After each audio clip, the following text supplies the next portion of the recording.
Hey everybody, welcome to the Cosmic Dispatch. I'm your host, Cory, and today we are going to be diving into the embodiment of Cancer season with my friend here, Marléne Ramirez-Cancio.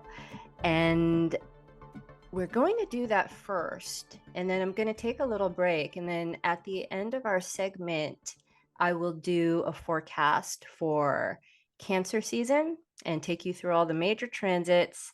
And let me just tell you, holy hot shit, Cancer season is amazing. And it's like really popping. It is going to be hot and steamy in more ways than one. So I really urge you, after we get like juiced up on Cancer season, to stay tuned and check out the forecast. And if you need to know the forecast right away, in the show notes, I'll leave a timestamp where if you want to do that first, you can do that first. So this is the Cosmic Dispatch. We're going to be doing Cancer season. If you like this content, please like, subscribe. My information is available in the show notes too. If you want to be added to a mailing list, if you want to book a consultation, my books are open. Also, I will have some horoscopes coming out in Chronogram magazine, like I do every month. I do a monthly forecast. And also, I just wanted to give a heads up, in August, I will be writing astrology features for Chronogram. And so we'll be able to go more in depth into the practice of astrology itself and some of the big transits coming up this year. And let me tell you, the transits for the rest of the year are really intense. So if you want to go deeper into those, that content is going to be available starting in August. And I just want to say thank you for supporting my work and for engaging with me and engaging with Chronogram, because you do that, you're getting more content. So I just want to say thanks. Workshops and classes will be coming up, but I've been having a really surprising, kind of all over the place kind of year. Right when I go to set a schedule, something will come up that kind of blasts the whole schedule, and then I have to like kind of do this like Tetris thing where it's like what fits into here and what fits into there. And I haven't been able to satisfactorily organize it. It's just been, there's just a lot of activity and a lot of uncertainty amongst a lot of different people. So things keep shifting. But please check out my Instagram. That's Body Intel. And I don't do a lot on Instagram, but I do promote any new offerings that I have coming up. So check that out. I think that's all I have for housekeeping, and I would really like to introduce my guest, Marléne Ramirez-Cancio. And because, Marléne, you do so many things, and your bio and your many bios are so long, I would love for you to introduce yourself so we get what's most relevant or most important. Absolutely. Yes, absolutely. Thank you for not reading the whole bio. That is a great favor you are doing the world. So yeah, I'm Marléne Ramirez-Cancio, she, her pronouns. I'm here in Brooklyn, New York, land of the Lenape-Hoking. And I am artistic director of BAX, Brooklyn Arts Exchange. And which is how you and I met, through an artist. And apart from that, I'm also a tarot practitioner and what I call a process doula, which we can get into later. And I made a cool major arcana tarot deck called Chancletazo for Your Soul, which is based on Latino icons. And yeah, very excited to be here talking to you. And I just said land of the Lenape-Hoking, which was a typo in my speech. It is just Lenape-Hoking, land of the Munsee Lenape people. You know, when you catch those typos in your head and you're like, must readjust. Yeah, I feel like, that's kind of the key word for like what we're in right now, and also for probably like the next decade coming up. There's this process of unlearning a lot of the things that we were conditioned with, and doing those little adjustments in the moment, as internally we're trying to situate Mm. ourselves in the world, and everything that we thought that was is not anymore. And it's like, okay, well, what's the story now? And so what does that mean now? um I think Yeah. yeah, it's a whole, like my schedule, it's adjust and readjust and adjust and readjust, and it's a little Yes. exhausting. But that's where we Yeah. are. I mean, That's where we what are we gonna I do? can I'm Ignore? gonna I'm so excited to learn, by the way, from this. When you invited me to Cancer season, I'm a double Leo, and so it's gonna be fascinating to understand why I am here, and I am very much looking forward to learning with you today. Um, so yeah, so as you said, so Marlene is a double Leo.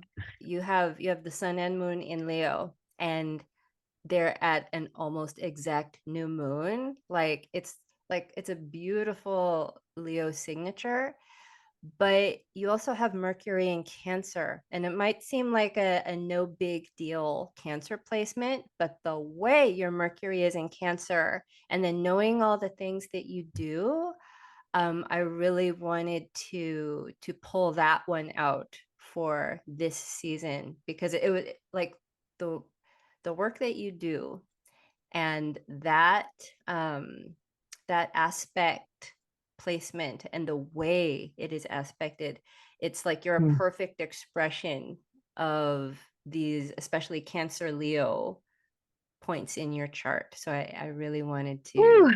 share that with everybody. It's like, a living example of astrology. Mm.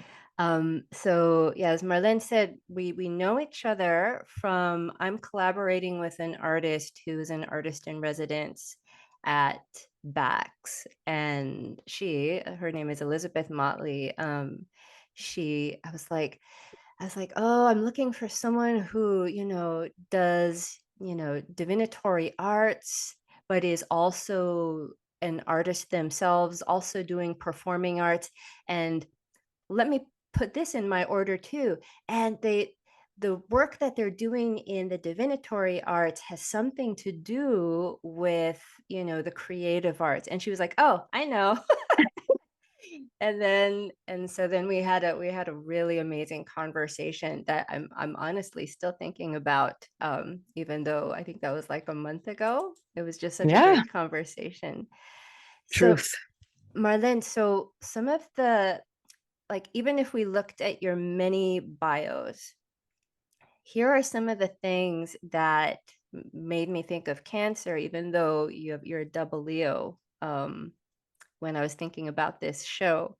And here are some of the key words that I came across. You mentioned the intergenerational, the multi-generational. You mentioned nurturing creative expression, and that's a very Cancer Leo thing. And then all the incubator spaces that you work in. And also you mentioned or you actually don't mention this. This is how I understood it, that the work that you do is a restoring, reclaiming, and developing of Latinx culture. And you're doing all of that through education, which brings in that Mercury piece.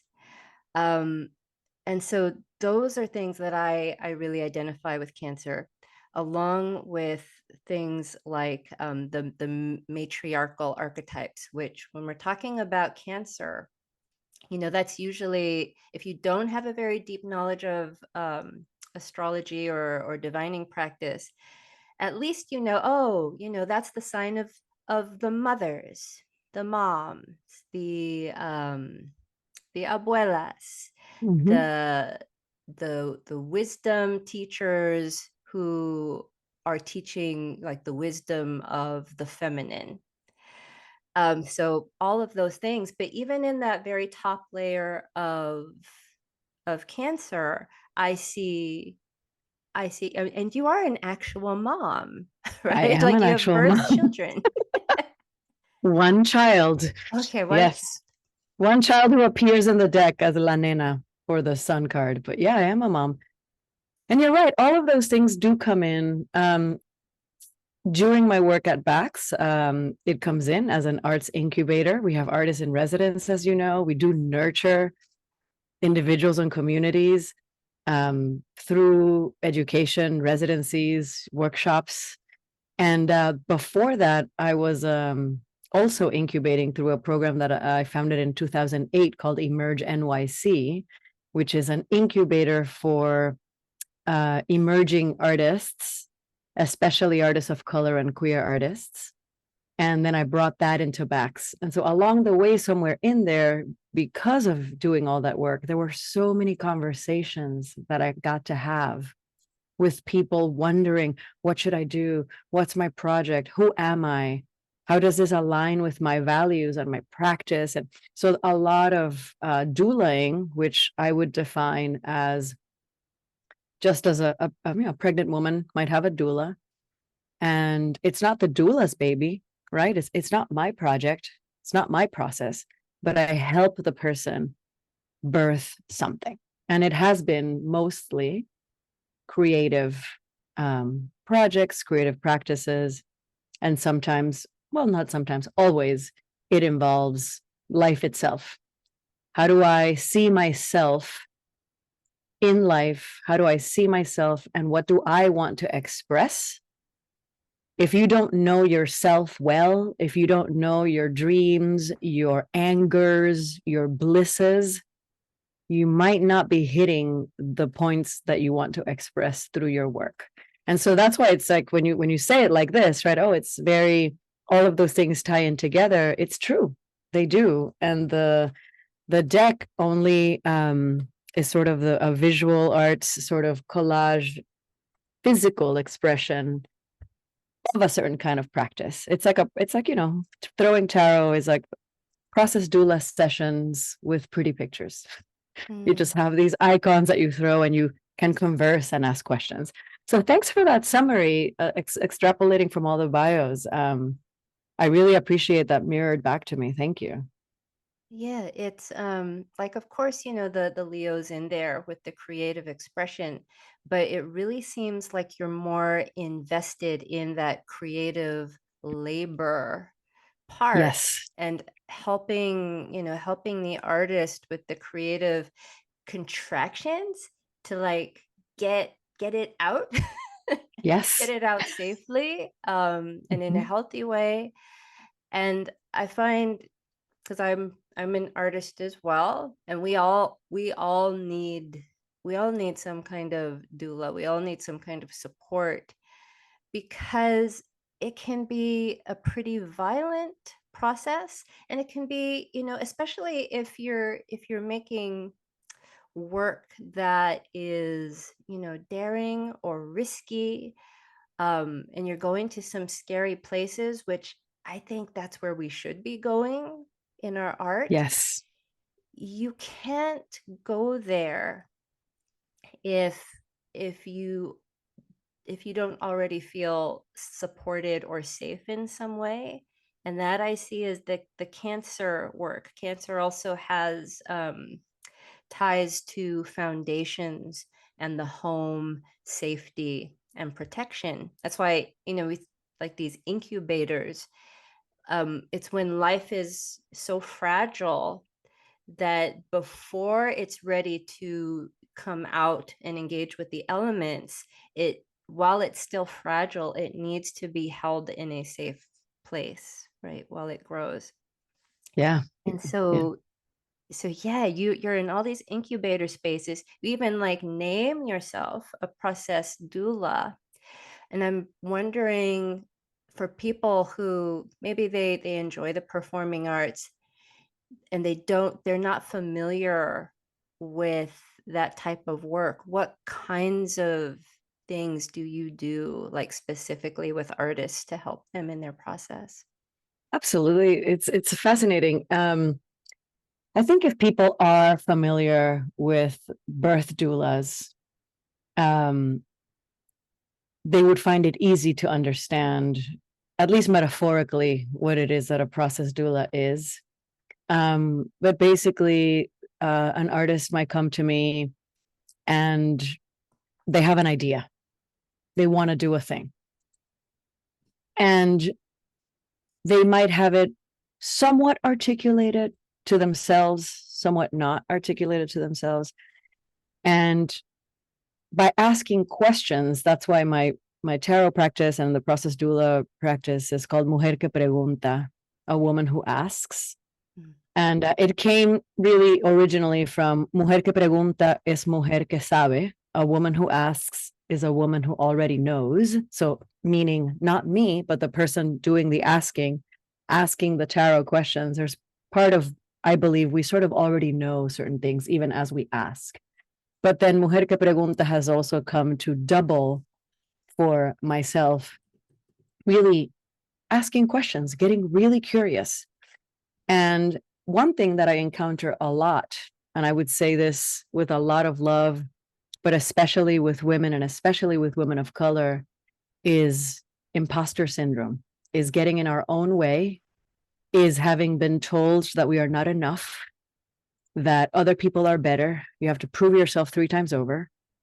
And the voices inside us that tell us that we can't. Who are you to do this? ¿Quién tú te crees que tú eres? Who do you think you are strong, and I think catch a lot of people by surprise. And so identifying, who's in charge in there in the head? Who's doing all of the talking? How do we talk to those voices? So even asking questions sometimes directly to the voice that says, who do you think you are? Right. And asking the person I'm talking to go over there, go sit in the corner. Let me talk to this voice over here that's getting really heavy on me right now. And just, engaging in entire dialogues with that. And I do that because those beliefs that we have about ourselves absolutely interfere and or help push out the baby, right? Push out the project. The more connections that we make with, why is this important? Why do you want to make this? Why do you want to have this statement out in the world? The more it's connected with what you value, with who you think of yourself as and your intervention in the world, the better. And not the better just for you, the better for your collaborators and the better for the people who experience your work. So it's really that, an accountability partner, someone who helps you hold your own promises to yourself, and who holds you, as we say in Emerge NYC and at Bax, in brave space. So there is safe space, but not safe to the degree that you don't ever dare to really actually push and go into discomfort. Discomfort is part of birth. Discomfort is part of the challenge of growing and of building relationships and solidarity. So it's really, it's just a brave space for exploration. Whether I use the cards or not is depending on the modality. But I will say, and Elizabeth, your collaborator, does know this, that even as I'm interviewing folks for completely unrelated, for things like artist in residence or other grants, I'm pulling cards. Pulling cards right there, and sometimes they even guide the follow-up questions that I ask. So it's really it's very interconnected. All of the different practices are very interconnected. And I would even say one that we haven't mentioned yet is the practice of what I used to do before, which was in theater and performance and video, parody and satire. So there's a humor that's also embedded in some of these things that I do also see carry through, lightly under there. And collaboration, because Fulana, the company that we had was a collaborative, a collective of 4 Latinas. So it all ties together. Yeah, I love all that. You were just totally you were speaking this like Cancer to Leo trajectory as you were explaining all that. Especially, I really like this. Like, there's the safe space, but then there's the brave space. And, the sign of Leo is, correlated with courage and heart, um, and bravery. And you need both. You can't expect people who are on really shaky or too delicate ground and not really ready, and throw them out there and say, okay, go be brave now, go expose yourself and be daring. Like, they're not ready. They haven't done that incubator, that foundational work, especially facilitated by like a doula figure or a mother figure. It's that's nurturing, so something can be strong enough to leave and go into the brave, risky space and have these amazing like Leo expressions. And Mm. so I really like that. Like, you spoke that so perfectly. And also there's this sometimes this idea about Cancer, and that it's a sign of sensitivity, intuition, a lot of feeling and emotion. It's associated with the moon, so the moon is always changing and going through phases, the ebb and flow of those feelings. And so sometimes people think of Cancer as kind of a softie and kind of a marshmallow, which it can be. But also you have to think about like the mother bear archetype.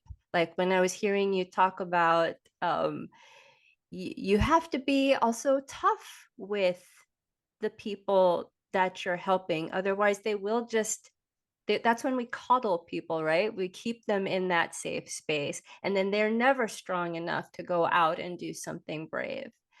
And so within Cancer, finding that balance, sometimes you have people who are, and I know a lot of Cancer women, and the Cancer women that I know tend to be on this other part of the spectrum. They are not soft at all.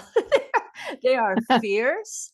And I mean, the Cancer women in my life, oh my God, they are so supportive and so caring, but it's almost in this very aggressive way. It's like, I'm going to care for you. Oh.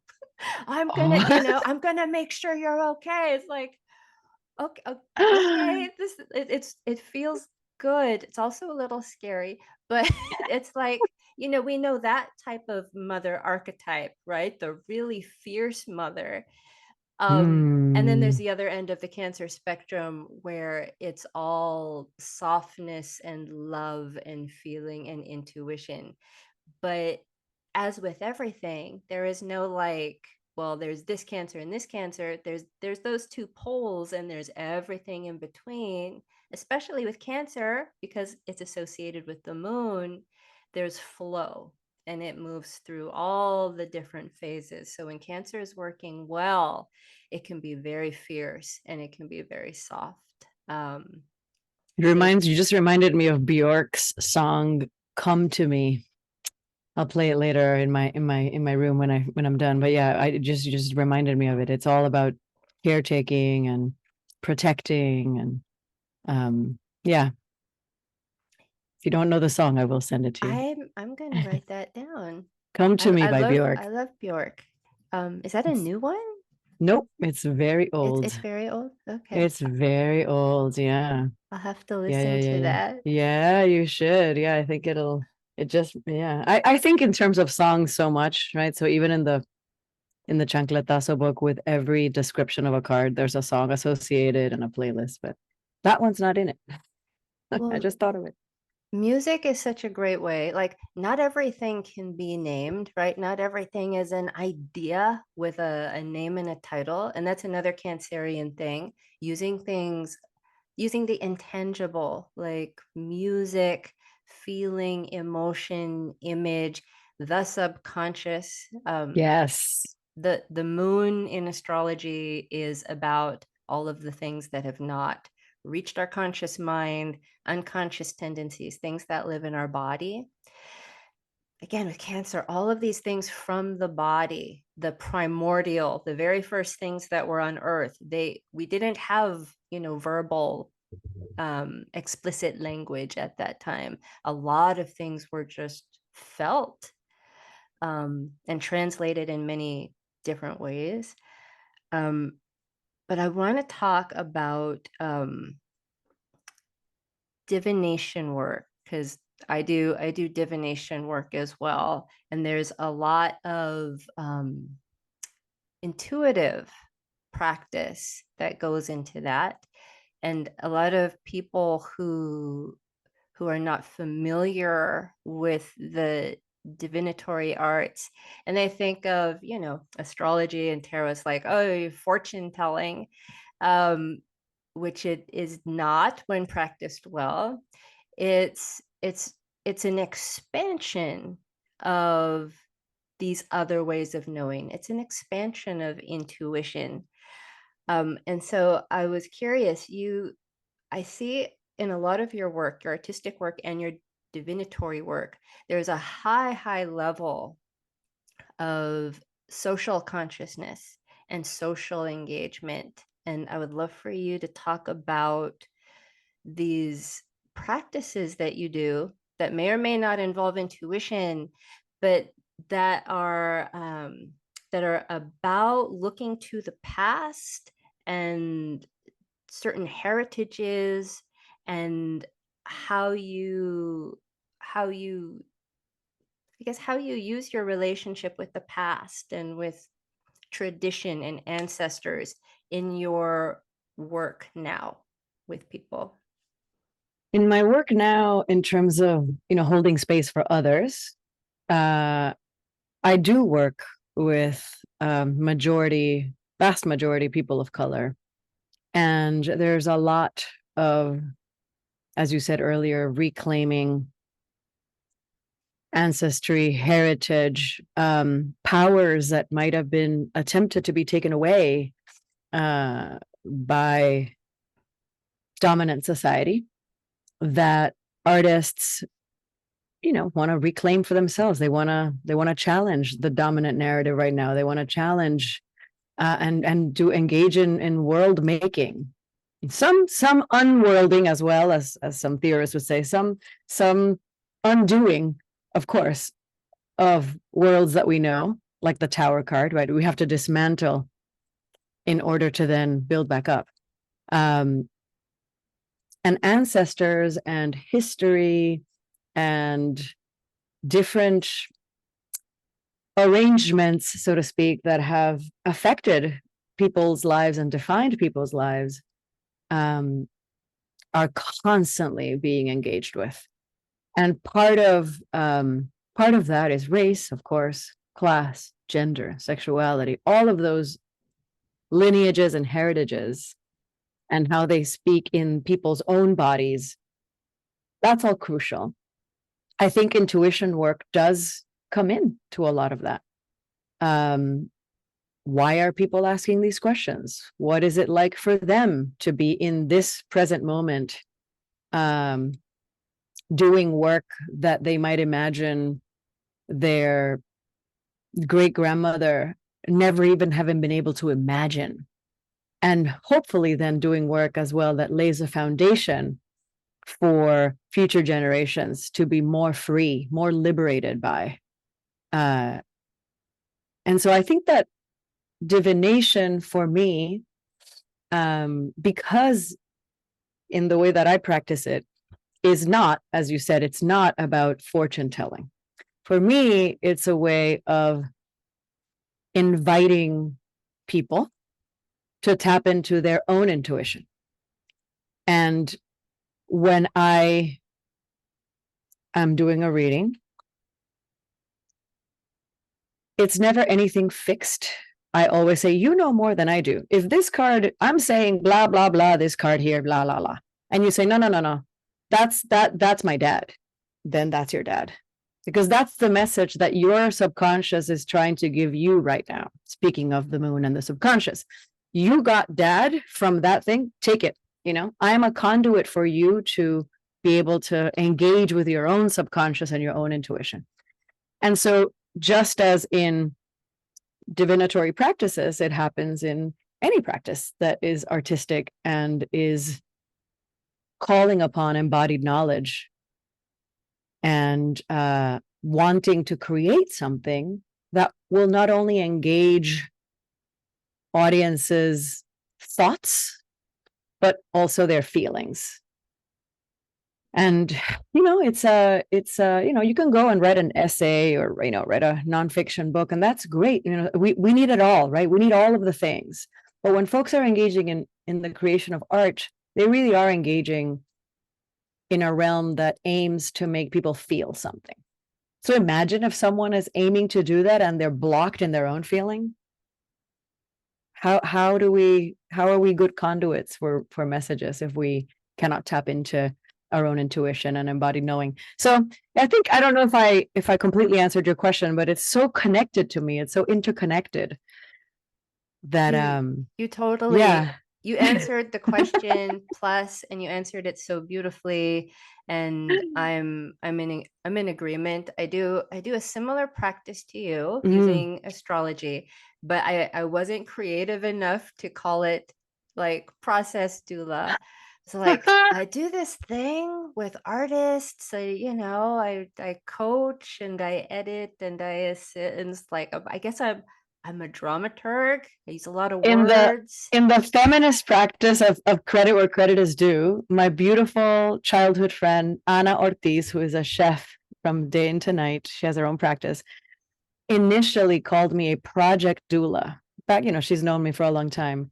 And then after I got into more process stuff, then I tweaked it and then I said process doula. So it didn't occur to me either, girl. You need Okay. friends. You need friends and help.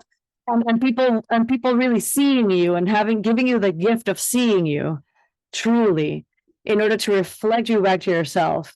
And I've been lucky in that regard. So yes to seeing ourselves through the eyes of others and taking it on as our own definition sometimes because it works.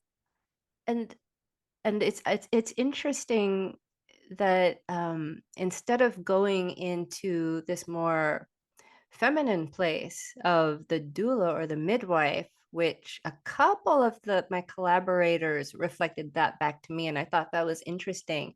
But in myself, like I went to this very actually kind of old word that actually has its roots in a more patriarchal practice of theater as the dramaturg, because Oh, I felt like, well, I guess that's what I'm doing. I'm using a lot of language and ideas, all of this mental stuff to help crack things open. But then when I started bringing things in like astrology, which honestly blew everything open, that's when I started getting reflected back these words like midwife. And I was like, yes. oh, it's like you're helping me, you're midwifing this project with me. I'm like, oh, is that what I'm doing? Is it because like I'm now like trying to step into this other more intuition based, more emotion based, and ephemeral place? But when I did that, and I still do a lot with language, but when you put the two together, it's really, really powerful and it's really exciting. And as you know, a lot of the work isn't on the project itself. It's Correct. not it's not about, do I, put this part in the middle instead of the beginning. It's not, do I use this music versus that music. Yeah. At some point it comes down to like the director or the writer or the lead artist, and you will find something. It's like you aren't recognizing something in your own work, and we have to find out what is in the way of you recognizing it, because like you said, you already know it, but you're not allowing it for some reason to come up. Absolutely. And so we need to make that Absolutely. okay somehow. Yes. and that Yes. and that's when, in this type of work that we do, again, it's not my piece. It's but I have to like clear the way so that the thing can happen. I And would ask you another question, since you mhm, work with directors and writers and actors and people who do work sometimes with their body. Is that not true? yeah, Yeah. So midwife, think about what a midwife does, right? A midwife is very physical, right? A midwife is someone who is full on in embodied presence with another body. And so I would wonder if, like, is part of what you do, which, how do people tap into their bodies during a process that might otherwise be very mental, right? Like, how do they feel things in their body? Do you move them in a way? Do you say, okay, go stand over there, or let's do this other thing, or tell me where you're feeling that? Oh wow, my own throat just clenched right now. How does yours feel? Right? So I'm maybe I'm projecting from what happens to me, but I'm curious for yourself. no, it's totally somatic because it has to be. If like all the things that we do, up here in this like big organ of our brain, that brain is still it's sloshing around in blood and viscera. It's body. That this Yes, it has, absolutely. electrical impulses and Yes, and and we treat it as very separate, but it's not. And so if you can somehow help build a bridge so that people aren't like, I mean, it's not separate, but I'm saying the way people approach their mind versus their body is separate. And so we need to like just exist outside of that idea so that whatever is coming up in the body is people are not literate in their own sensations or emotions. And so if you're not literate in what your own body is telling you, how can you use that communication consciously? And that's so right. if That's right. yeah, if we're It's hitting intuition. You feel intuition in your bodies, and people don't listen. It's not like they don't feel that their chest just got tight or whatever. It's that they're not paying attention to that a lot of times. And so once you start understanding that your body is giving you all, it's like its own communication and alarm system. you and once you get to understand, oh, when my hairs on my arm stand on end, I'm really feeling like this person is really telling me the truth, or we're really hitting upon something that I need to stop and acknowledge right now, right? Or if my body is just like going backwards for no reason, stop. Let's think about that. Let's feel that out. So bringing it back to Cancer and the intuition and the moon and all of that, it's really not divorced in any way from the uh, nonverbal embodied um, modes of communication that you referenced earlier. absolutely. Wow. I want to I'm just like I'm saying this out into onto the wind. I really want there to be more of this practice in an organized way in arts institutions. That is like a burgeoning desire in me that keeps coming Yes. up, has been coming up over the past few years. So I'm like so thrilled to hear your experience of working with Can I tell you artists. a little bit about this? Yeah. Just to give you, you are right. Yes, more. Um, we have an Emergent YC program that had to go virtual over the pandemic, and we decided to keep it. My colleague Nicolas Dumit Esteves Raful and I co-teach it every year on Zoom. And so we grapple with the digital and the analog body. And a lot of what we do, precisely what you're talking about, is how are we aware of our body? How do we breathe? How does it all pass through? And so people might think, what does that have anything to do with creating activist art or with art and activism and politics? What is it? Has everything to do. Who do you think leads movements? People with bodies. Who upholds systems of oppression? People with bodies. It's people with bodies. And so if we're, so for us, it's so in what you're saying is so true, that how can we not exist in a place that goes through the body in order to better connect and understand what we are trying to change in the world. It's that Adrienne Marie Brown's fractals in emergent strategy, the small mirrors the large. So how I feel my own body and what I want to change in here, or how I might look at myself in the mirror and what comes up for me, or how I treat you, is an absolute mirroring of how I might or might not effectively challenge systems or change the world for the better. So for us, it's really clear. So thank you for affirming that. It is Yes, plus absolutely. one. Yes. And then, when you bring in activism, and then this is Mm-hmm. like a whole other thing. I don't know, like, you hear a lot, some artists are like, "Oh, my work isn't political." But my work isn't trying to be. Everything's political.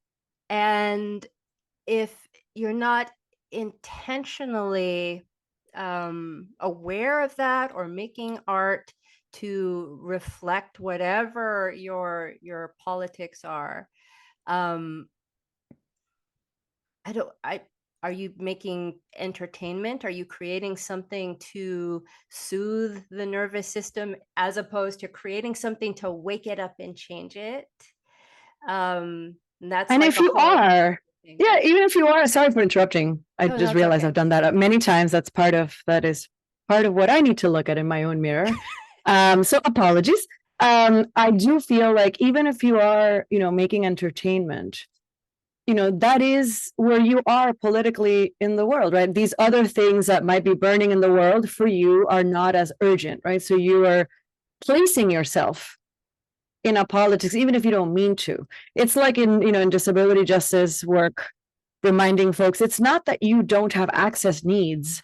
You have access needs. They're just being met. Your access needs are being met when you say, I can see this, I can read this, I can hear you. They're just being met. So it's not that it's not political. It's all political. And politics may vary, but you are placing yourself with your comment or with your work on a chessboard, and so some folks are more tackling this thing and some are over here, and but it's all political. I agree with you. It's all political. And how much, yeah, again, whatever your personal politics are, whatever your experience in this world is, how much more effective are you going to be if you know who you are, if you know all the ways that whatever you're expressing, all the different ways it can be construed, and how much more effective and clear you are when you know where you came from, where you're coming from.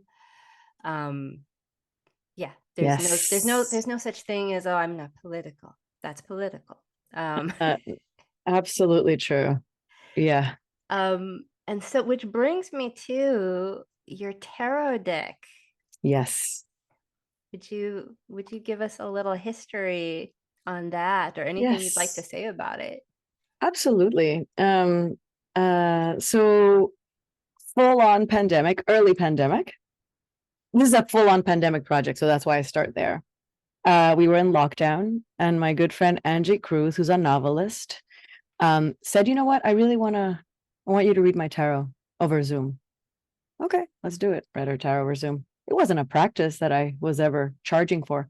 She paid me, and I was like, "Come on, dude, please, no, no, no, no. I'm gonna pay you, and then I'm gonna invite my friend, who's another woman of color, who really needs this now. What you just offered me, this gift." And so she gifted her friend. So it started as a gift. She gifted her friend, who actually just passed of cancer a few days ago. So here's to them. And that started the practice of reading, and I'm really focusing on what women and femmes of color were needing in that moment. And for fun, because I found myself talking to Latinas and stuff, I remember, throwing cards, and I don't know, I would get the Fool, for example. And I would say, remember El Chavo del Ocho, how he carried always his little his little bolsita in the back, and so imagine if he were to like get up and like leave his barrel and like go in a different trajectory. So I found myself saying, taking references from culture and putting them in there on top of this other thing. And then quickly I started playing on Instagram and doing digital collages using the Smith Rider-Waite deck, the traditional deck that looks like this, and doing collages with digital collages, putting in icons, putting in references, so it could be people like El Chavo, the fictional character, or it could be, a hurricane. Like, I'm Puerto Rican. We went through Hurricane Maria. My mom lost her house in Hurricane Maria. It was a huge Wheel of Fortune moment. And so El Huracán is that card, right? So there's a lot of bringing it back again to history, lineage, icons, right? Culture, cultural icons and things that are maybe recognizable that went in there. And Angie, who has a beautiful journal called Asterix, said, you know what? I'm going to make you artist in residence. Don't say no. You can't say no. And you're going to finish this whole thing. I had done maybe 5 cards. And so talk about process doulaing the process doula. It was a full collaborative, to the finish line, beautiful collaboration between her collaborator, Amanda Tien, and me, and Amanda just holding space, doing to me what I did for others. You can do it. Think about da-da-da. You're stuck on this one card. Why? Why do you think that is, right? So, so really beautiful. And then once it was done, all on Instagram, they published, which you can buy as a tarot issue, this booklet, Chancletazo for Your Soul, which features the Cuarentena card in the front, which is Frida Kahlo with a mask. And so, yeah, and so all the meanings of the cards are in there. And it was a transformative process for me to be able to do all that. And Chancletazo for the soul. Chancletazo is a flip-flop. A chancla is a flip-flop. And so moms and abuelas, like the typical, stereotypical chancletazo, the act of bumping you of hitting you in the butt with a chancla, which to me wasn't the violence, right? And there's a lot of fondness in a way for this archetype of the chancla throwing abuela or mom. Bringing it back to moms, actually, to your earlier point, right? And it was more like a nudge, right? So when people would get reversed cards, oh, there's something, what's your fear around this? What's your block or your resistance to this thing? And I'd be like, you need a chancletazo, you need a little chancletazo, little nudge. And then someone later told me, oh, you mean like a Zen slap? And I was like, a what? A Zen slap. And I was like, okay, if the Zen can have a slap, I get to have a chancletazo, because is it too violent? Is it? But I do it in the most loving chancletazo. And yeah, for your soul, for your, it's like for your, maybe something that you need to pay attention to, a little nudge that you need. So that's where the name comes from. That's I dream of making like a chancla suit, like instead of swords or wands or whatever, like a whole chancla suit. But that might be a future project. No, you have to do that. It's just that little like, wake up, come on. Like I'm part Mexican, and as you were describing that, my mom told me, like when she was bad, my grandma used to chase her around the house with a fly swatter. Just it's that same. It's the archetype. Absolutely. It's universal in Latino culture. That's so funny. There's an Instagram thing called Trust Your Latina or Trust My Latina. I don't know. It's super silly, but it's like folks sitting there, and then there's a Latina in the background, and they throw a chancla at them to like take something out of their head or something, to knock something off their head. And so it's just how adept at throwing chancla supposedly we are. That's great. And I just also want to thank you because Yeah, in that conversation that we had about a month ago, yeah, and this is where I felt like the doula was doulaying the doula. I think I tossed off something about, like, oh, white culture, internalized whiteness, blah, blah, blah. And you yes. were like, what? Wait, what are you? What, tell me about your people. And as I was talking, you were throwing cards.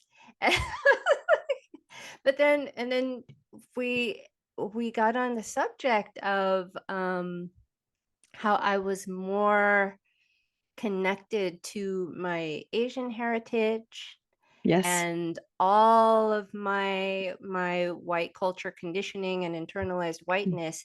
And then I had this kind of like non-relationship with my Mexican heritage, even though I was told stories and things, and both of my grandparents were very spiritual. I was told things, but I think I eschewed them or pushed them to the side for whatever, for all kinds of reasons. And then you posed this question to me that has been really generative. You said, okay, so your name, my name, when I present myself, it only really presents my Asian half. She's like, who would you be if you were Cory Nakasue Reyes? Who is that person? And then I've been sitting with that for, yeah, the past month or so. And then last week, I went to a mammogram, which is normal, and came Good, out normal. But when good. she's doing my intake, she was like, "Okay, what's your race?" And she's like, "You're Asian." I'm like, "Asian and Hispanic," and she's like, "You can only pick one." But What? that's the world that we live in the world of Oh, forms and filling out things at the what? doctor's office in all kinds of government questionnaires, you know, you you can only pick one.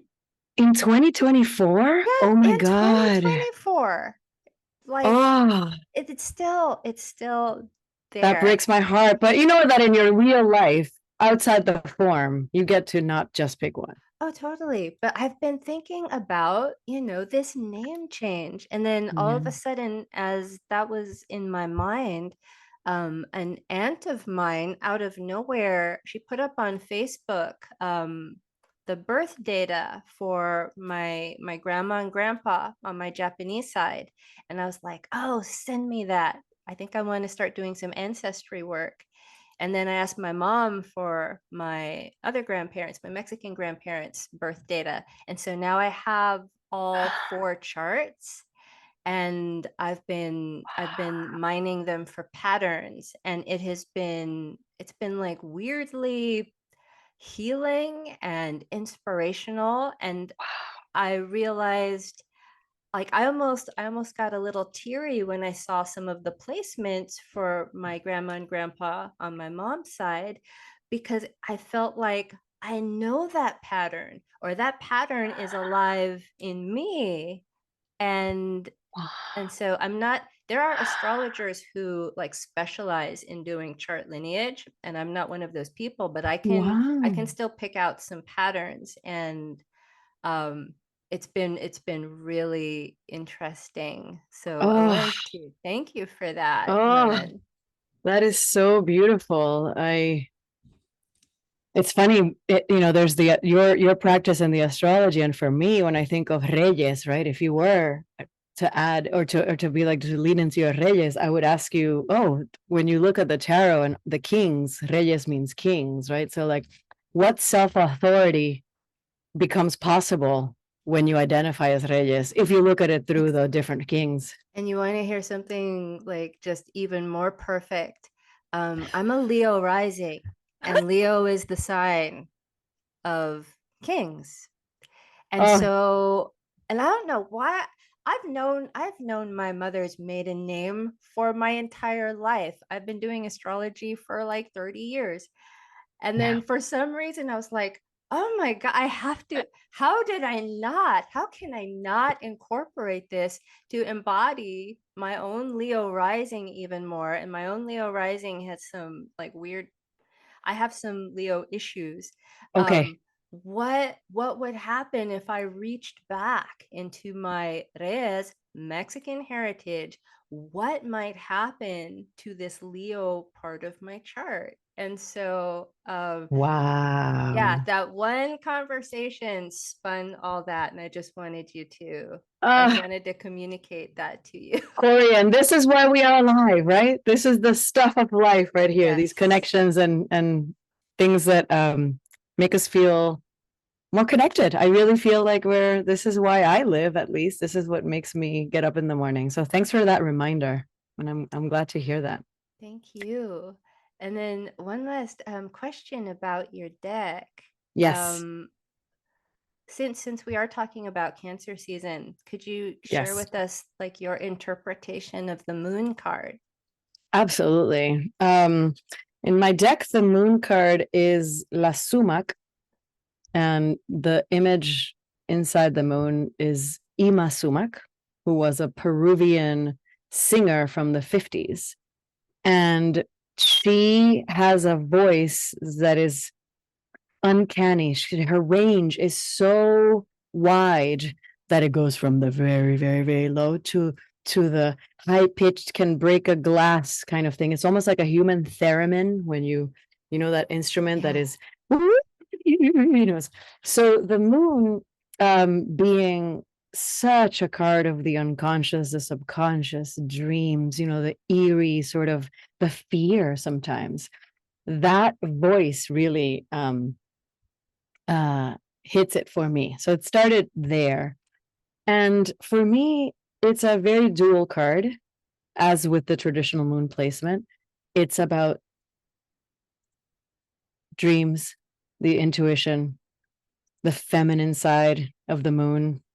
It is about, in some cases, some anxieties or, actual literal dreams, like this lobster here in her claws. She has teeth, when we have those dreams like our teeth are falling out, or these towers back here are elevators and moonflowers. And so there's a lot of what is your subconscious desperately trying to give you right now.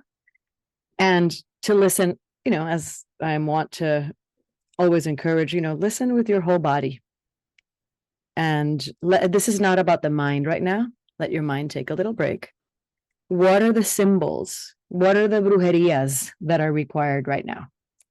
And so it's really sort of maybe you want to pay attention to the coded messages that you see. Maybe, oh, what a coincidence that I just saw this and then I ran into so and so and I was thinking that. So just really listen, even if things are scary, and sitting with your miedo, with your fear.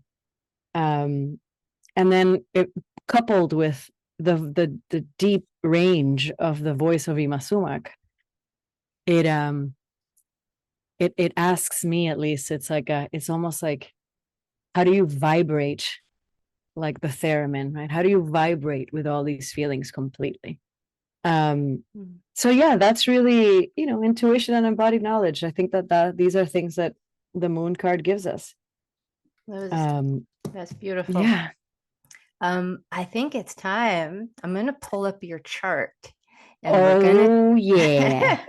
we're gonna take a look at this Mercury and Cancer configuration that I thought was just so amazing.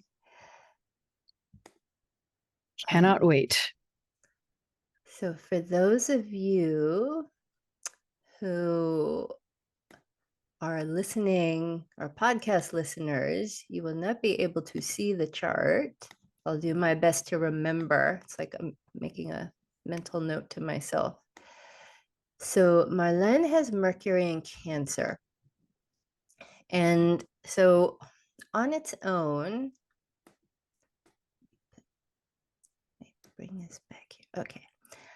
Mercury in Cancer on its own, this is really broad, but in general, Mercury in Cancer I see as a conduit between the past and the present, relaying stories and wisdom, ideas from the ancestors that are either going to be used, preserved, or acted upon in the present. And it's consulting history to consult others. Um, so Mercury in mythology, Mercury was a psychopomp, and psychopomp, Mercury was the only character that could go into the underworld, into the realm of the unconscious, into the realm of dreams and nightmares, and get information and bring it back up into the material world. That was one of Mercury's big jobs. And it would go down and it would talk to the dead, actually, and relay information from the dead and bring it back up to the living. No other figure, no other god even could go between worlds like that. So when we put Mercury in the sign of Cancer, Mercury is doing this through the lens of intuition, emotions, feelings, and then it really doubles down on this: the dead, our ancestors, people who were physically present and who might still have a presence, but not in a physical body. Mercury can get that information. And you have Mercury retrograde, which just intensifies this ability, and it turns a lot of, because Mercury is also, communication and the mind and consciousness. But when we have Mercury retrograde, that Mercury function a lot of the times is turned inward. And it doesn't mean that, you're necessarily, that you're introverted. It just means that you can use Mercury's function instead of extrovertedly expressing all the time to to get those messages internally and really kind of live in them and deepen them. And so that's one part of, go on forever about Mercury and Cancer. But the stunning thing in your chart that makes Mercury just so much more is it's part of what we call a T-square.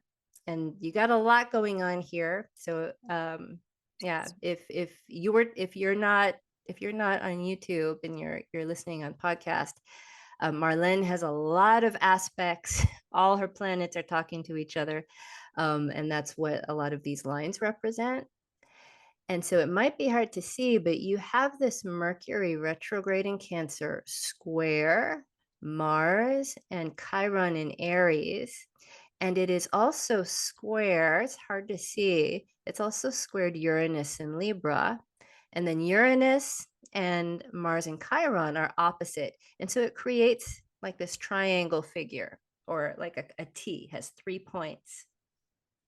And that means that there is nothing that happens to this Aries point, this Cancer point, or this Libra point without lighting up the whole triangle. So this Mercury in Cancer, all of this cognition even of the unconscious and the felt world and the historic world, is being energized by Aries. And you have Mars in Aries. Mars is in its home sign in Aries. Mars is, archetypally, it's the warrior, it's the fighter, it's the first one, on the front lines to go out there and take action. It's kind of like, it's a combination of the emperor and the fool. Like, Aries doesn't think about anything. It gets an instinct and then it acts. And so when we put Mercury with Mars, this is someone who's getting all this information, processing all this information, and saying, okay, I'm going to use this to take action. I'm going to use this to even fight. I'm even going to use this information to help me individuate. Aries is about the individual. And you said this earlier, who am I? That is the big Aries question. And with Mars in Aries, that's a lot of what Mars wants to do. It wants self-definition. It wants to know, how am I different? What is my unique shape and form? And how can I live that and feel that? And you also have Mercury square Uranus. And Uranus does many things as well, but just broadly speaking, Uranus is the pattern breaker. It is the pattern disruptor. So I think it's really interesting that here you're working with things like tradition, lineage, what came before. But this Uranus here is like, okay, I see those patterns. Actually, I'm going to be the one, because I have been, you can only break rules once you know them, right? And so you can't, if you just go around doing whatever you want, you're not necessarily consciously being creative with the way you break rules. And so you have this consciousness, like you do pay homage to what came before, but you're like, okay, that was before. Here's what I'm going to do different. Here's the new pattern.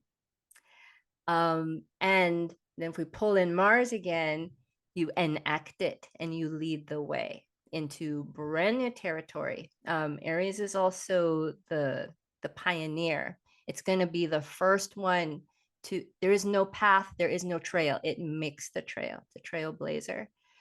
And so you put those three together, and where typically, when I see Mercury in Cancer, I see a lot of people who are very, they're historians, or they love history, or they're very nostalgic, and they like, vintage and old things. But then when you put it with Uranus and Mars, it changes that Mercury into someone who has deep knowledge of the past and wants to carry that knowledge forward, but present it and do new things with it. Wow. And then we have this character here that is with Mars and Aries, and this is Chiron.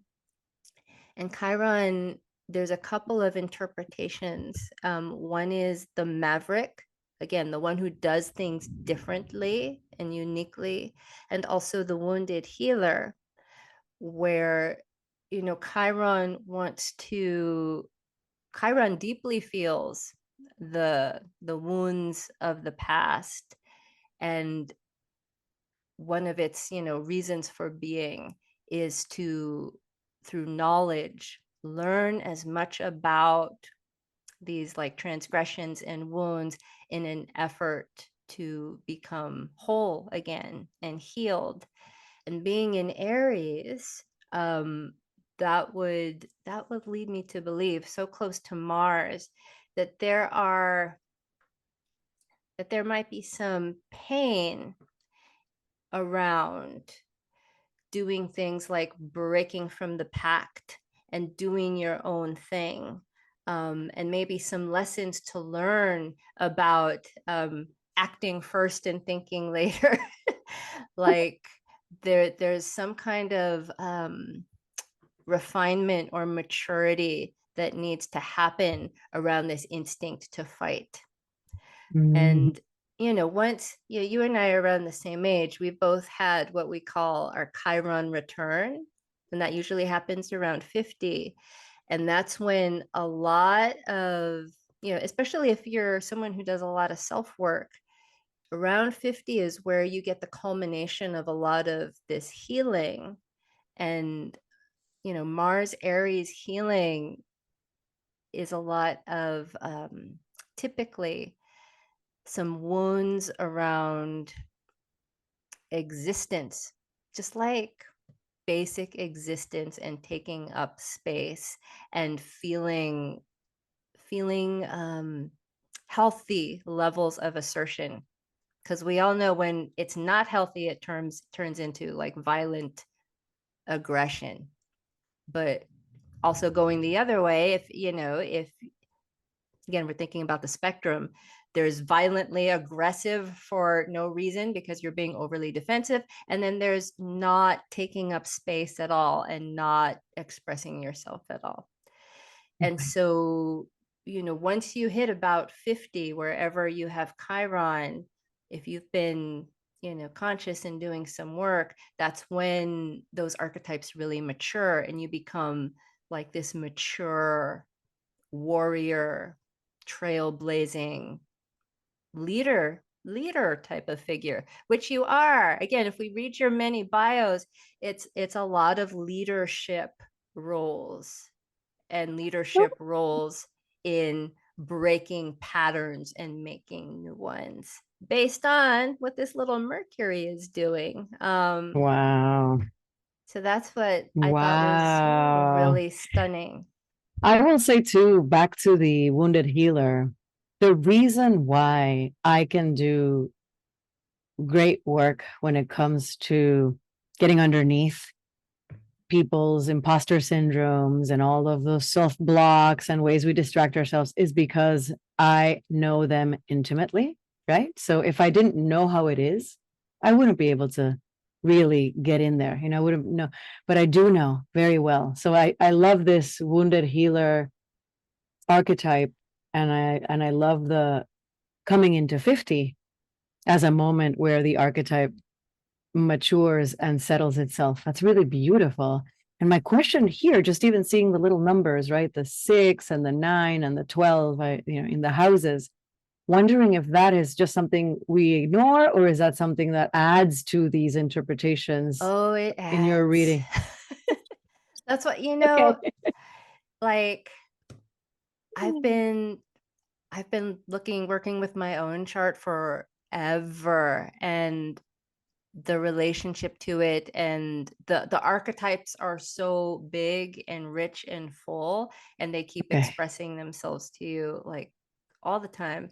But yeah, so this is one expression of your chart, and it's what we call Right. whole sign Full sign. houses. Right.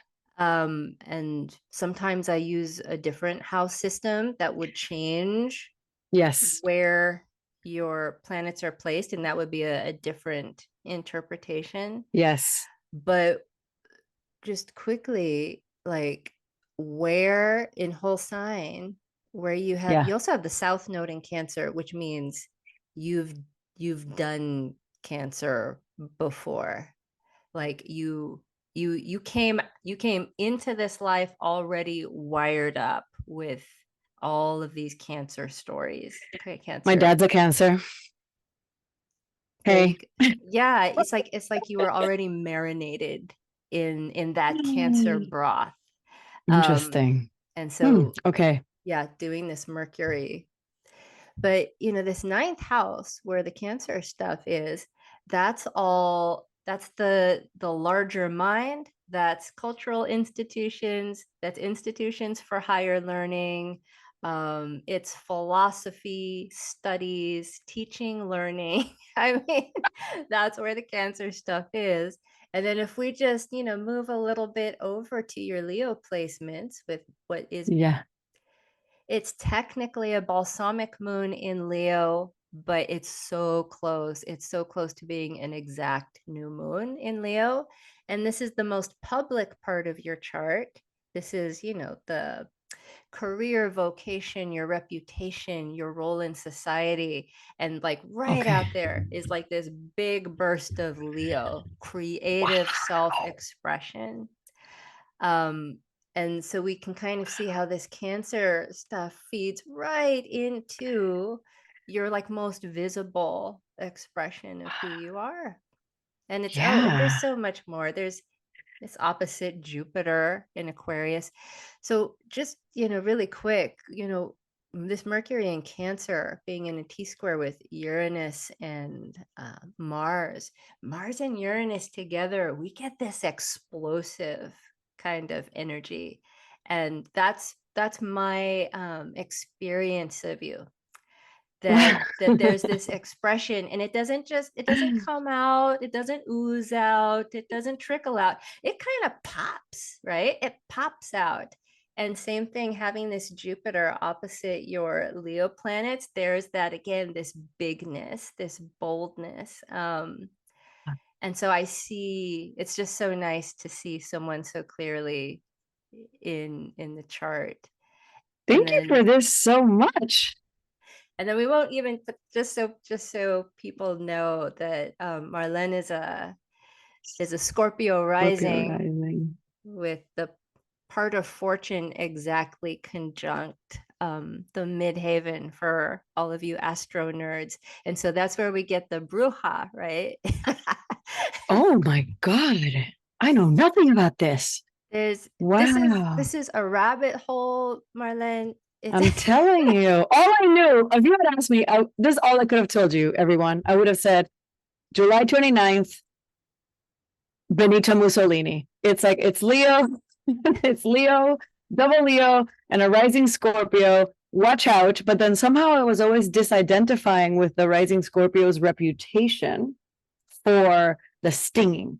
I'm going to be intuitive. I'm going to know what you're thinking, and then I'm going to use it to attack. And I never felt that. I felt like, if anything, I would use it to uplift, to nurture. So this story that you're telling me now goes a long way to explaining at least some of that feeling that I had, that something wasn't quite squaring away with me.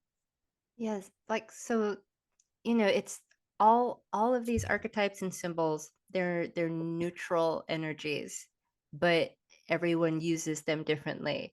And so Scorpio does have, it has that intuitive knowledge. It knows exactly where you hurt. Now, depending on who's carrying that Scorpio energy, knowing where your, quote unquote victim is most vulnerable, you could take them down. Or if you know where people are most vulnerable, you can get in there and do some, very healing Yes. surgical work, Yes. because Scorpio goes Yes. deep. And Yes.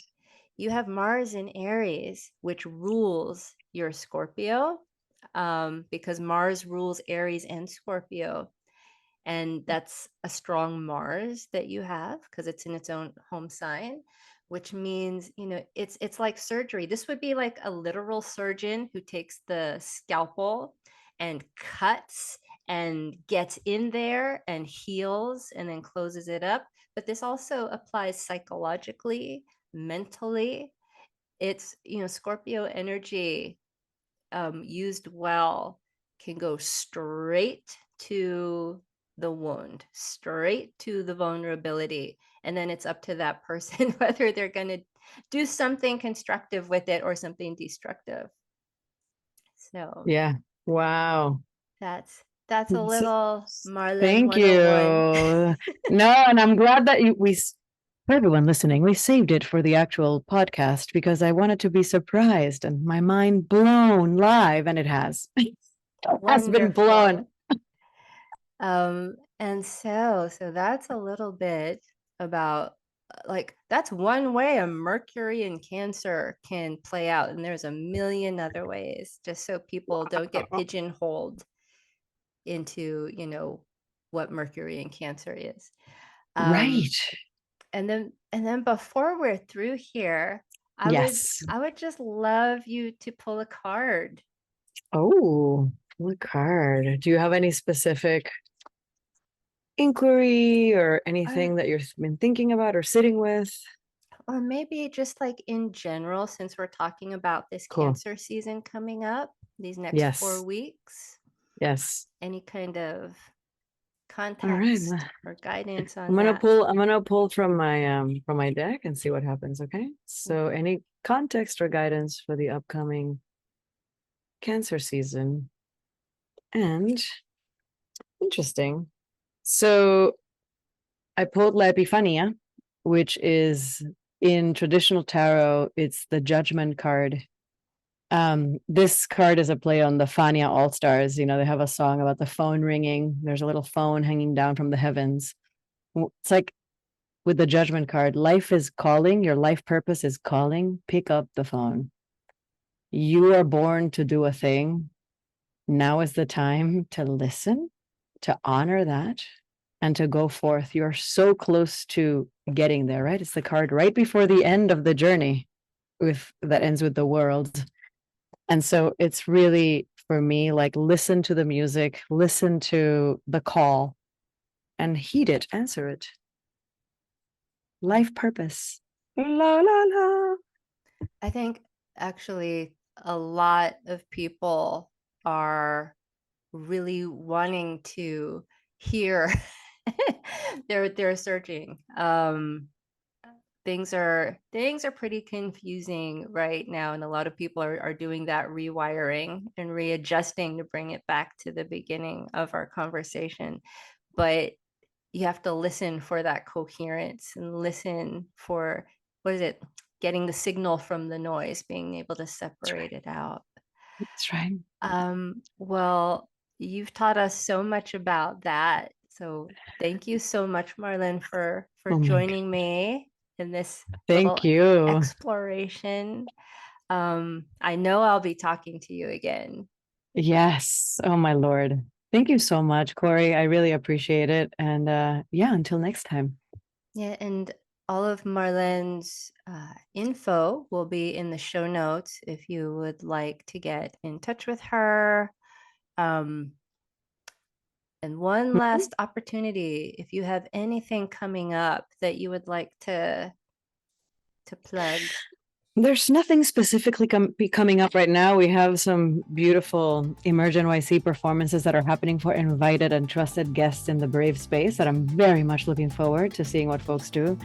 But nothing coming up right now in terms of public offerings just yet. But I'm always there. IG is Mujer que Pregunta for those of you who speak Spanish.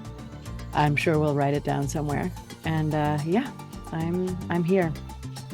Thank you. I'm glad you are here. Thank you.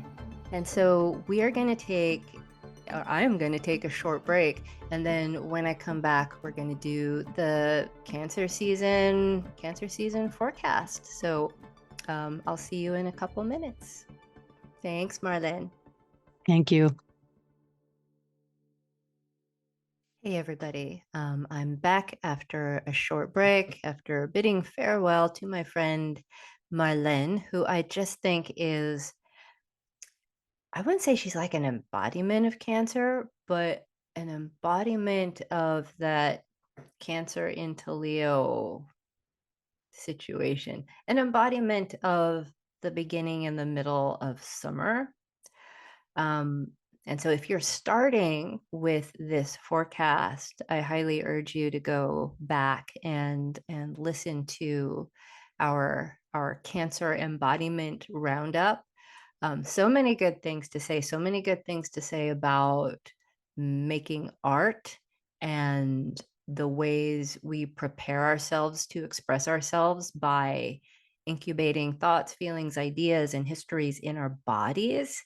And then we bring in, we bring in activism, we bring in protection, um, we bring in looking backwards to our heritage and the people that came before us to contextualize where we are now, which I think is always important. So check that out. And if you already listened to that, we're gonna start the Cancer season forecast for 2024. And it is not touchy-feely.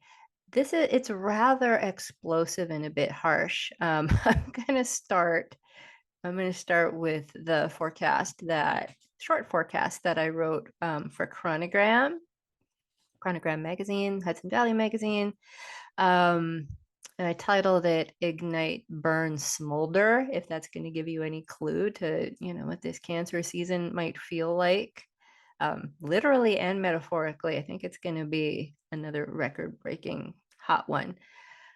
This July will serve as a meditation on the many expressions of heat, the friction that initiates new feelings and ideas, the desire to radiate and express oneself, and the strengthening and suppression of these very things. Multiple inner planet aspects to Uranus and Pluto during the entire month create a volatile and shadowy atmosphere under the bright rays of the sun. Carl Jung describes this and this type of juxtaposition best with his oft quoted quote, "The brighter the light, the darker the shadow." Multiple planets move into the sign of Leo throughout the month. The sun enters Leo on the 22nd. And as these other inner planets move into Leo, they will oppose Pluto. Pluto is lord of the underworld. Pluto is now in Aquarius. Oppositions signify standoffs, stare downs, bids for control, and especially with Pluto, deep excavations. That this is happening in the opposing signs of Leo and Aquarius symbolizes reckonings between things like self-interest and the welfare of humanity at large, things like celebrity culture or the culture of authority, cop culture, and decentralized power structures. Things like the corrupted side of both elite pageantry and presentation. Some would call these things signaling, these elite symbols. And we're also going to be seeing some of the shadow sides of collective justice movements and structures. You know, these groups of people that come together and try to organize to do things, they're made of individual people. And it's not always a guarantee that, everyone collectively is really on the same page or that their motivations for doing things are coming from the same place. So I think some of those things will come up. And personally, this can be experienced as this is Leo, moving in towards Leo season. We have some planets coming into Leo. Deep yearnings to be seen, to be heard, and be authentic. And also deep yearnings to hide, shame, shadow side of Leo. So my forecast for chronogram, it's not by season, it's by month. So I'm giving also a little heads up for Leo season. A full moon in Capricorn on the 21st looks especially powerful as it is conjoined to Pluto and makes multiple aspects to Mars, Uranus, and Neptune. A tense aspect between Mercury and Uranus on the same day promises startling news and breakthrough thinking. So July 21st. I would circle that date. The crackling lightning rod of energy that is Uranus will also be felt this month with an explosive square aspect between Mars and Uranus on the 15th. That would be the Mars-Uranus conjunction in Taurus. When we get Mars and Uranus together, we're looking at explosive energy. This may provide rude awakenings of all sorts. While daunting, this could be extremely useful for removing stubborn blockages or ending stale circumstances of all kinds. Mars's entrance into Gemini on the 20th fans the flames of this month's incendiary astrology with unpredictable winds of change. So you can kind of get a mental image of that, right? We have a lot of fire, a lot of maybe, unfortunately, physical explosions going on, but also metaphorical explosions in the mind, the heart, awakenings, which is what Uranus represents. And with Mars moving into Gemini, all this fire, like literally feeding the flames, right? That's what oxygen does to fire.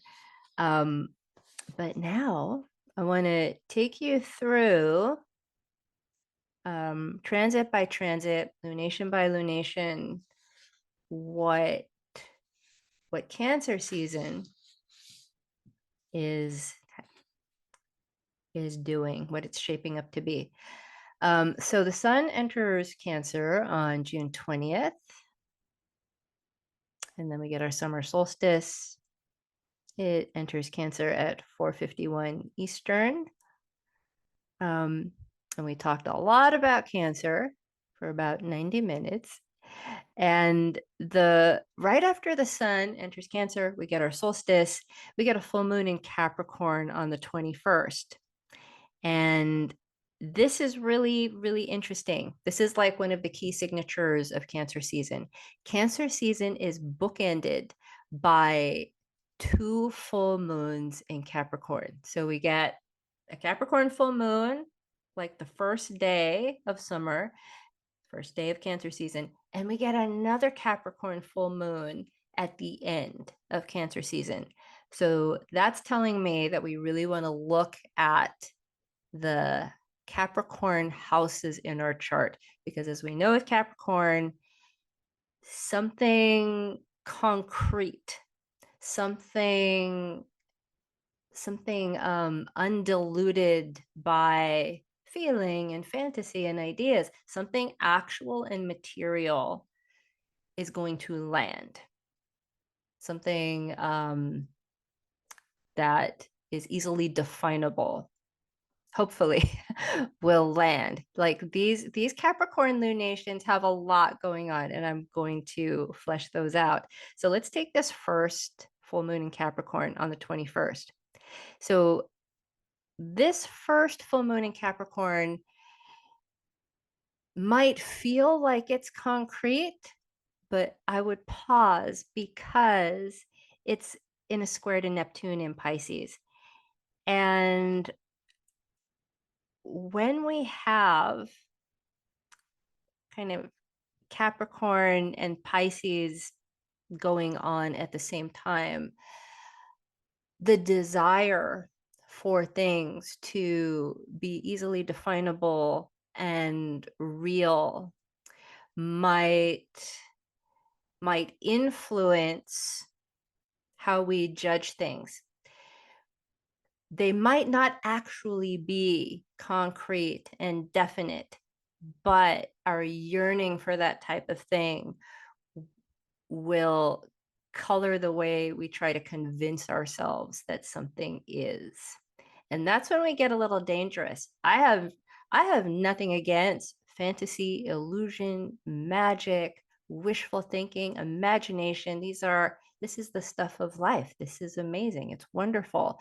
But you need to understand that you're in the place of imagination or illusion.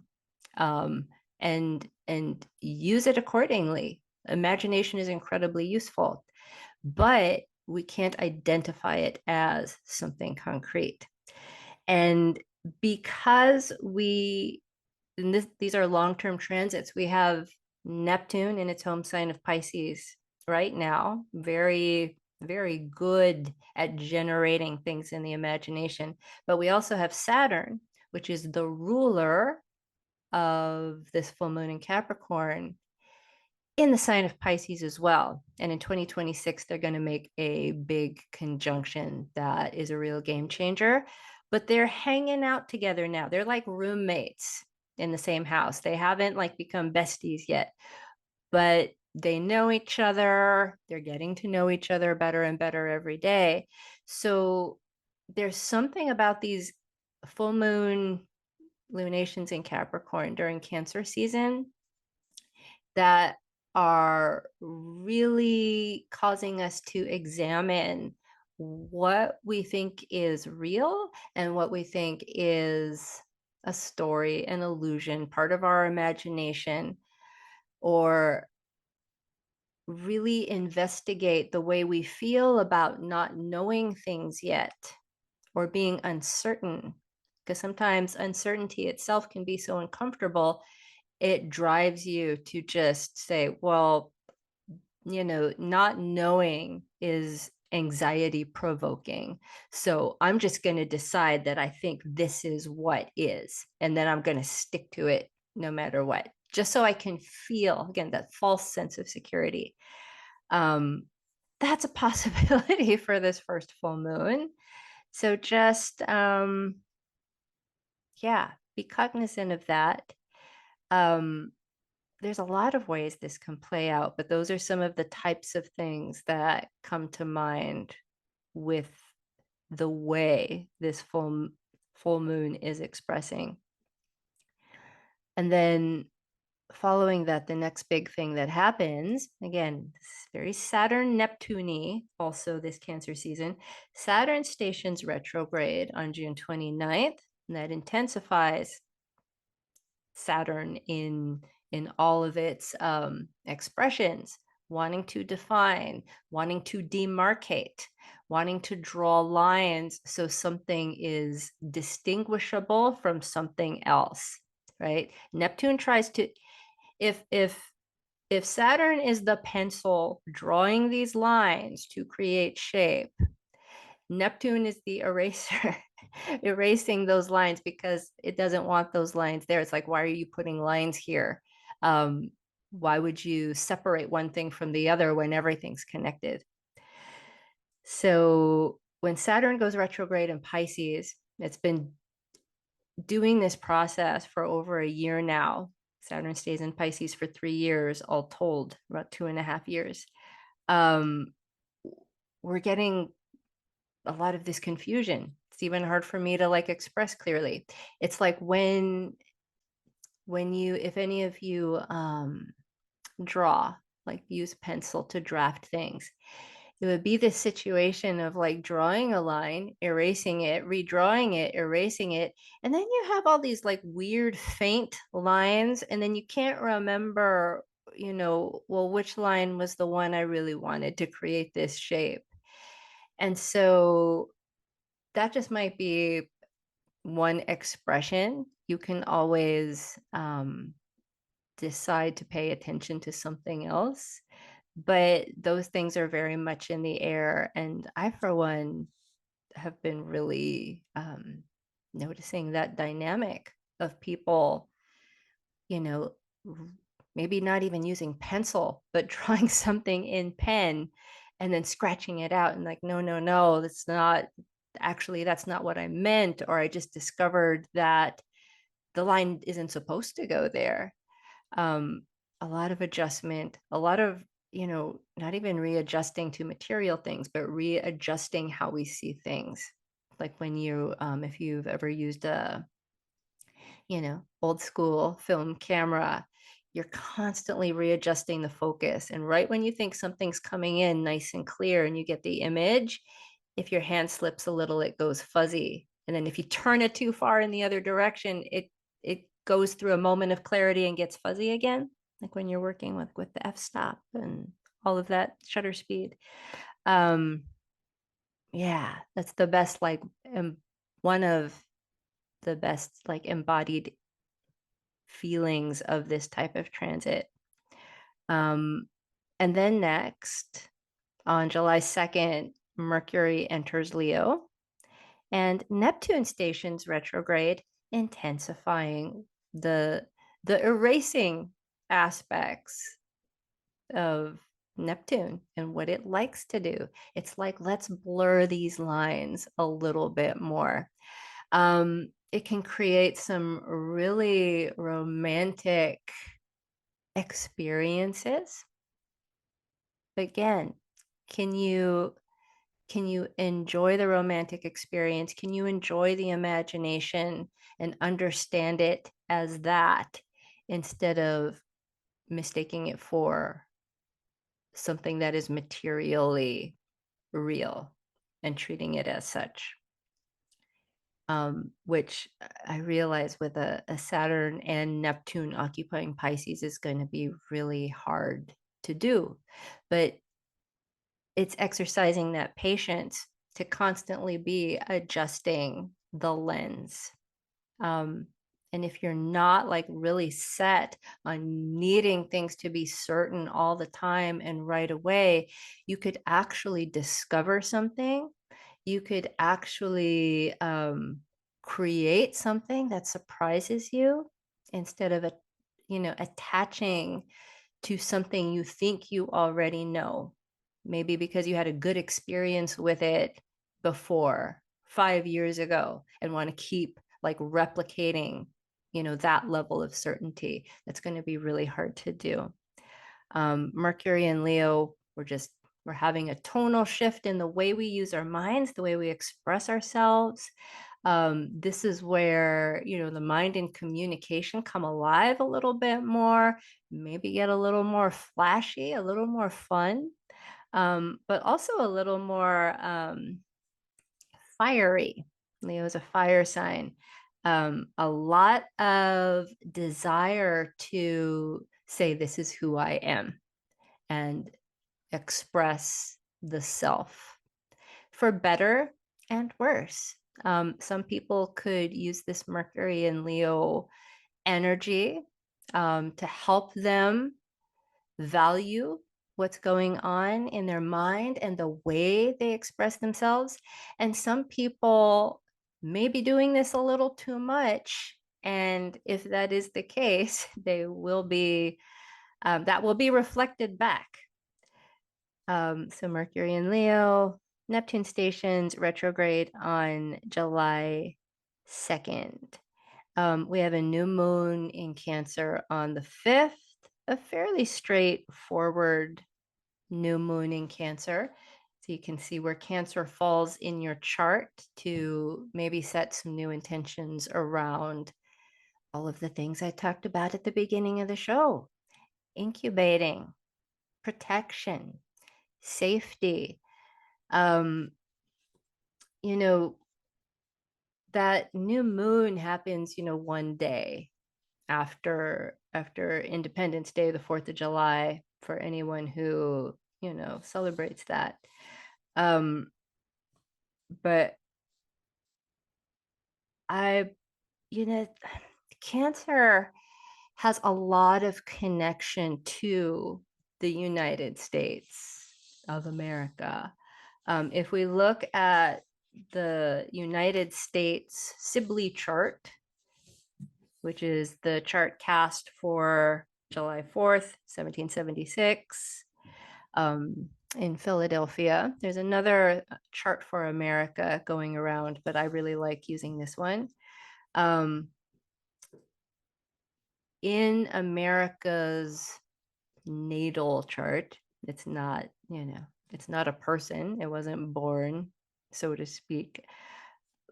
But America as a nation has a lot of Cancer placements. Has Mercury in Cancer, has the Sun in Cancer, Jupiter and Venus in Cancer. So there are going to be a lot of planetary returns, which mark new cycles this Cancer season, which I think will be really interesting. But that new moon in Cancer, especially being so close to this, chart for America, it's really good to think about the topics of protection.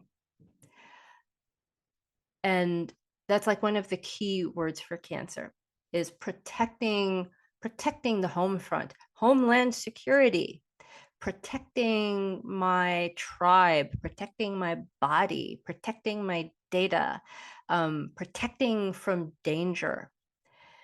And I think it's good to ask questions like, what actually am I protecting myself from? And are the measures that I'm using to protect myself, do they align with whatever I think the threat is? And being able to discriminate between what is a real threat and what is not. Because sometimes, and I think America is guilty of this, it's a cultural thing. We allow a lot of really destructive and unfair actions in the name of protection, right? Safety. We got to protect ourselves at all costs. And I think America was built on this desire to protect. But in order to be in a constant state of defense and protection against whatever you've decided was a threat, um, you need to discriminate. And I don't mean discriminate in a constructive way, like honestly be able and really investigate, well, what is that and why? But I'm talking about discrimination as in I've decided that this type of activity is a threat, these type of people are a threat, and I'm going to build a protective barrier so nothing can get in. And that's just the way that is. Now, how do I tell who to discriminate against? I have to name an other, someone who is not my family, not my kin, not part of my tribe. Going to other them so I can discriminate, so I know who the enemy is and I can protect myself. Um, I think those things are up now. I think this, it's a short amount of time, like one astrological season, but I think those kinds of things are going to come up uh, even more. So something to think about during that new moon on the 5th. And then on the 11th, we get Venus in Leo. Venus moves from Cancer, where it was very interested in this type of nurturing and emotionality and protection. When Venus moves into Leo, we get something more ardent, more romantic, again, fiery, presentational, out in the open, expressions of not even romantic love, even though that is a very Leo type of thing. This is just like even expressions of admiration when Leo admires things and admires things openly. And with Venus, right, values when it likes something, especially something aesthetic. Um, it wants to like aspire to some of those aesthetic principles and maybe even takes them on board. It's like, well, I like that. So that must mean I'm this type of person. But there's nothing wrong with that, but there's some of that mechanism going on. And then when we get into the middle of July, things are really get a lot more spicy with this transit. Mars conjunct Uranus in Taurus. Um, this looks, the word that comes up is dislodge. Um, it's like, and apologies, I'm gonna bring in the the image of dynamite.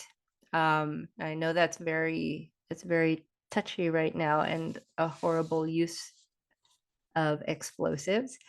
Um, but that is the combination of Mars and Uranus. It is an explosive.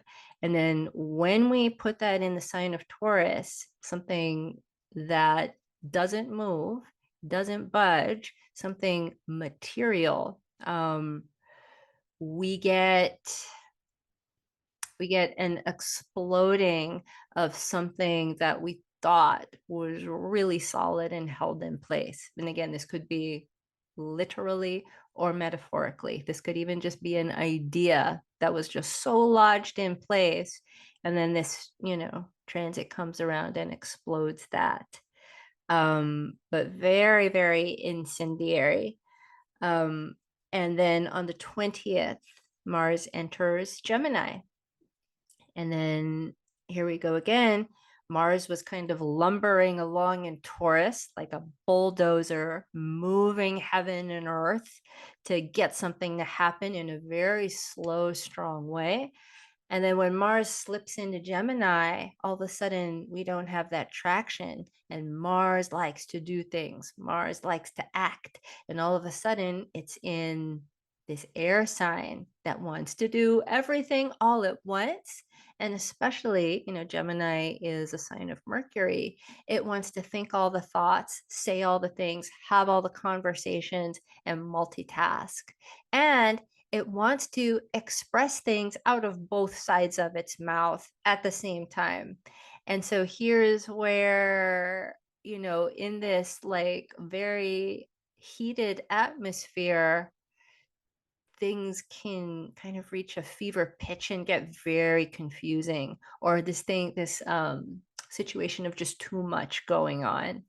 So something to look out for. And then on the 21st, so this is the last day of Cancer season, we have that second full moon in Pisces. So we have these Capricorn bookends.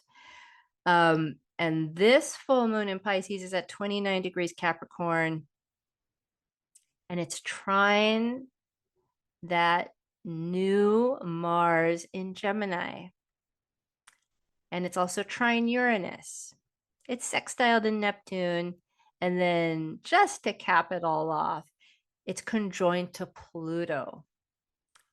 So unlike the first full moon in Capricorn at the top of Cancer season, the last full moon in Capricorn at the bottom of Cancer season has some weight to it. It has some kind of finality. And 29 degrees of Capricorn is such a hot degree for the rest of the year because Pluto is retrograde right now. It's at about 0 degrees Aquarius. It moves very slow. Pluto hangs out at the 29th degree of Capricorn this fall for about 2.5 months. And in that 2.5 months this fall, it does like the final work that it started in 2008. And so there's something in this last full moon in Capricorn that is going to tell us a lot about this fall. And this second full moon in Capricorn has a lot more gravity.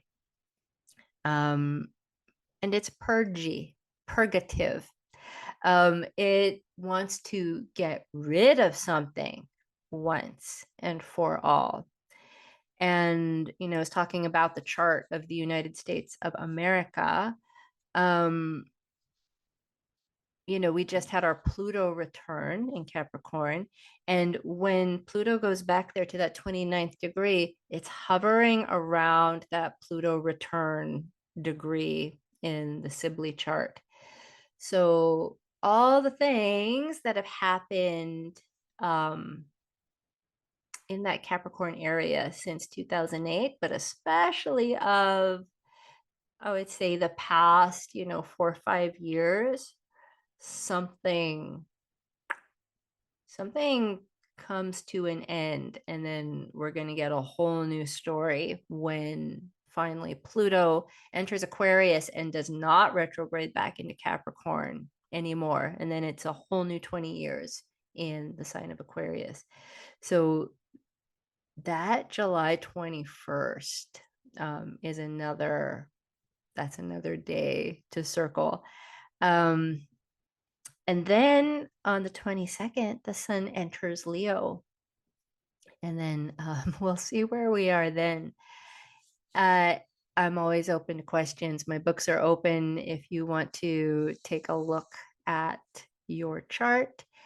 And yeah, do your best to stay cool, do your best to stay level-headed, and try to access some of the wiser parts of Cancer season, which have a lot to do with care care for yourself, care for others, care for your body, care for your mind, um, and taking care of not just like whoever you consider family, but maybe trying to open up your definitions of who family is, what family is.